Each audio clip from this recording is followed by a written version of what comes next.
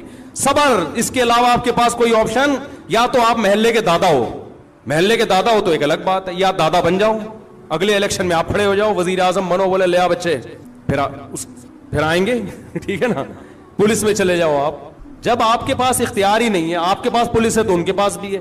تو آتے ہیں لوگ روتے ہوئے بیچارے, میں ان پہ ترس کھاتا ہوں, اللہ ان کے صبر دے, لیکن ان سے کہتا ہوں بھائی چھوڑو, اب ٹائم ویسٹ نہ کرو یار.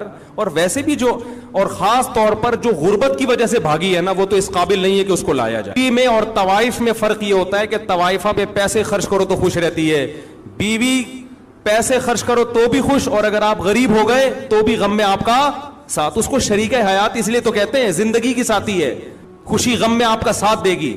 یہ کیا بات ہے کہ جب پیسہ تھا تو تھی, اب پیسے ختم ہو گئے تو اب بھاگ گئی. جاؤ لعنت بھیجو یار ایسی بے وفا. اور مرد تو مرد ہے, مردانگی ہونی چاہیے اس میں.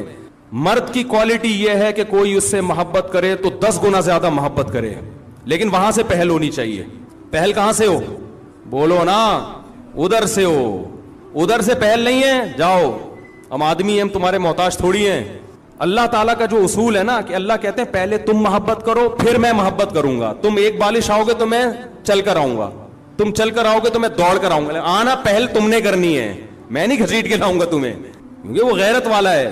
کیا کہ تم میرے محتاج ہو, میں تھوڑی ہوں. تو ہم الٹے الٹے مشورے دینے میں ماہر ہیں.